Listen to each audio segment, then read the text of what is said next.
Assalamualaikum warahmatullahi wabarakatuh. Kami dari kelompok 6 akan mempresentasikan hasil diskusi yang berjudul menghasilkan skenario pembelajaran menulis fiksi di SD atau MI kelas tinggi. Sebelum itu, perkenalkan, nama saya Wahida Kurnia dengan NIM 200106099.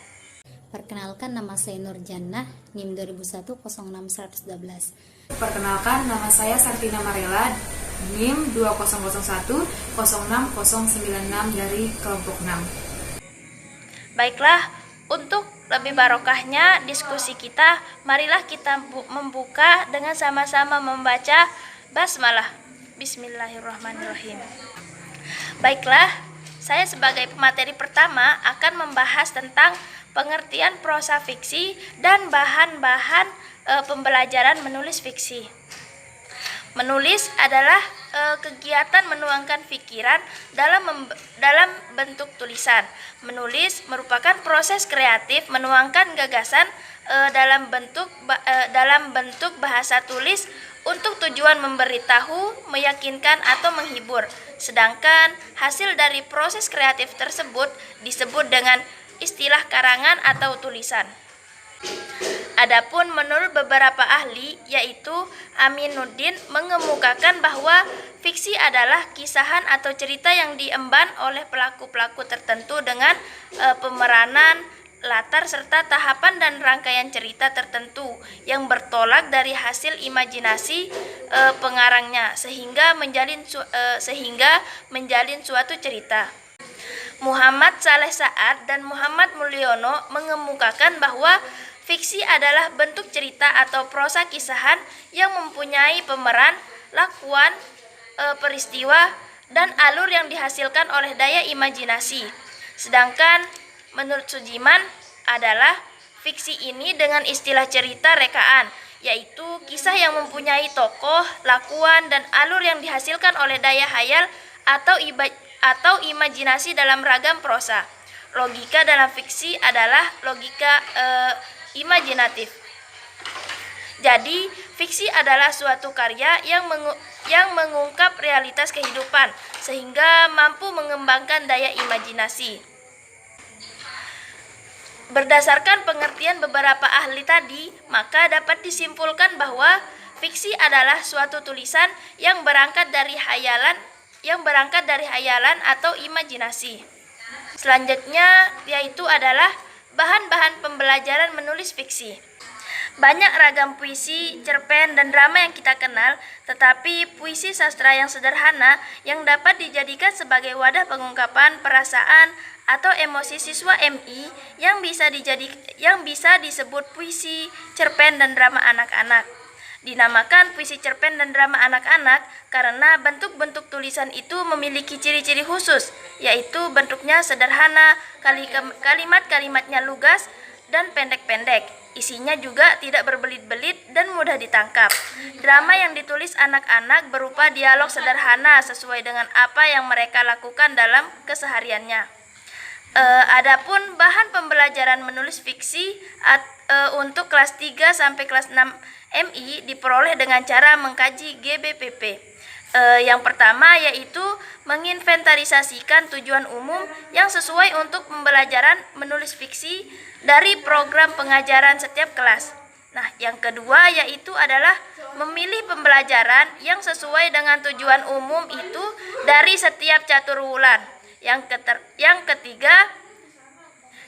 ketiga, menentukan bahan pembelajaran yang akan dikembangkan dari pembelajaran tersebut. Sekian dari saya, materi selanjutnya akan disampaikan oleh Saudari Nur Jannah. Baiklah, saya sebagai pemateri kedua akan melanjutkan penjelasan dari pemateri pertama. Baiklah, di sini saya akan menjelaskan dua judul besar, yakni unsur-unsur yang membangun fiksi dan sifat-sifat fiksi. Yang pertama, saya akan menjelaskan tentang unsur-unsur yang membangun fiksi.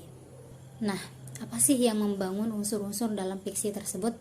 Nah, di sini saya akan menjelaskan, yaitu yang pertama, unsur intrinsik fiksi. Unsur intrinsik fiksi adalah unsur-unsur intrinsik yang hadir di dalam teks dan secara langsung membangun teks tersebut. Adapun unsur-unsur intrinsik karya fiksi diantaranya yaitu yang pertama, tema. Tema itu merupakan pokok persoalan yang menjiwai seluruh isi cerita. Tema itu biasanya diangkat dari kompleks kehidupan. Yang kedua, plot. Plot merupakan dasar cerita atau pengembangan cerita. Yang ketiga, alur. Alur adalah rangkaian peristiwa yang berkaitan karena hubungan sebab akibat. Alur ini terbagi menjadi 3 macam, yaitu alur maju, alur mundur, dan alur maju mundur. Yang keempat yakni setting atau latar. Latar merupakan tempat terjadinya suatu cerita. Latar itu terbagi menjadi berapa macam. Yang pertama yakni latar tempat, yaitu tempat di mana terjadinya suatu cerita atau peristiwa, seperti di rumah, di kebun, di hutan, dan lain sebagainya.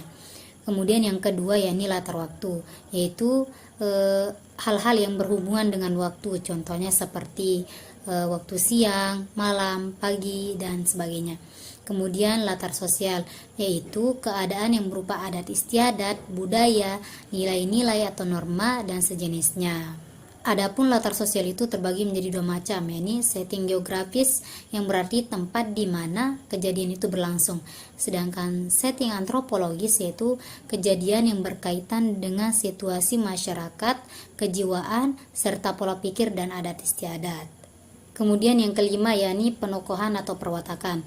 Penokohan atau perwatakan ini terbagi menjadi 3 macam. Yang pertama itu tokoh utama dan tokoh tambahan. Adapun tokoh utama ini adalah tokoh yang tergolong sangat penting dan ditampilkan terus-menerus pada cerita atau yang mendominasi.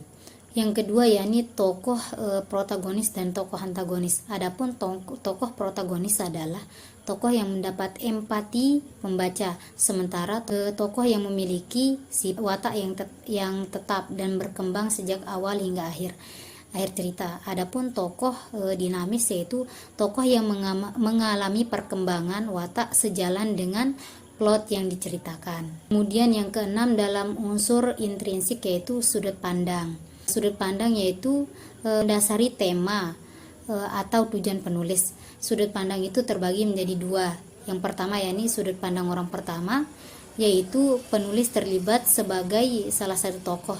Sedangkan yang kedua yaitu sudut pandang orang ketiga, yaitu penulis serba tahu apa yang terjadi tetapi tidak terlibat dalam cerita. Kemudian yang terakhir yakni suasana, yaitu yang mendasari suasana dalam cerita adalah penokohan, karena perbedaan karakter sehingga menimbulkan konflik. Dengan konflik, pengarang berhadapan dengan suasana menyedihkan, mengharukan, menantang, menyenangkan, serta memberi inspirasi. Kemudian unsur yang kedua yakni unsur ekstrinsik. Apa itu unsur ekstrinsik? Unsur ekstrinsik yaitu unsur yang berada di luar teks, namun secara langsung ataupun tidak langsung mempengaruhi penciptaan karya tersebut. Adapun unsur-unsur ekstrinsik diantaranya yang pertama yakni agama, yang kedua budaya, yang ketiga sosial, yang keempat politik, dan yang terakhir yaitu ekonomi. Kemudian di sini saya akan menjelaskan tentang sifat-sifat fiksi. Adapun sifat-sifat fiksi itu terbagi menjadi 5 macam. Yang pertama yakni segala sesuatu yang diungkapkan tidak dapat dibuktikan kebenarannya dalam kehidupan sehari-hari dan merupakan hasil rekaan. Yang kedua yakni semua tokoh, setting, dan pokok persoalan adalah bukan kebenaran objektif, melainkan yang realitas imajinatif saja. Kemudian yang ketiga, kebenaran yang terjadi di dalam fiksi adalah bukan kebenaran objektif, melainkan kebenaran logis, yaitu kebenaran yang ada dalam penalaran.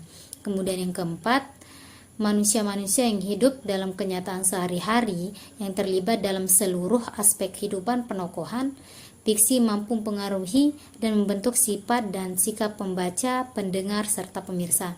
Kemudian yang terakhir yakni kebenaran logis fiksi, menyebabkan setiap fiksi selalu multi-interpretable, artinya setiap pembaca, pendengar, pemirsa mempunyai tafsiran. Mungkin hanya ini yang dapat saya sampaikan sebagai pemateri kedua, kemudian akan dilanjutkan oleh pemateri ketiga. Baik, di sini saya akan melanjutkan materi dari teman saya yang sebelumnya. Di sini saya akan membahas tentang ragam dan jenis prosa fiksi. Di dalam ragam dan jenis prosa fiksi terdapat prosa lama dan prosa modern. Dalam prosa modern terdapat cerpen atau cerita pendek, novelet, novel, dan cerita anak. Novelet yang bercerita atau isi ceritanya lebih panjang daripada cerpen, tetapi lebih pendek daripada novel. Sedangkan dalam prosa lama adalah cerita yang berkembang dalam masyarakat lama di Indonesia. Di dalam prosa lama terdapat dongeng, hikayat, dan lain sebagainya. Baik, materi selanjutnya yaitu keterampilan menulis fiksi. Ada beberapa hal yang perlu kita perhatikan dalam menulis fiksi. Satu, menemukan ide cerita. Yang kedua, mengembangkan ide cerita. Dan yang ketiga, membuat cerita menarik. Sekian penyampaian materi dari saya. Lebih kurangnya saya mohon maaf. Wabillahi taufiq wal hidayah. Wassalamualaikum warahmatullahi wabarakatuh.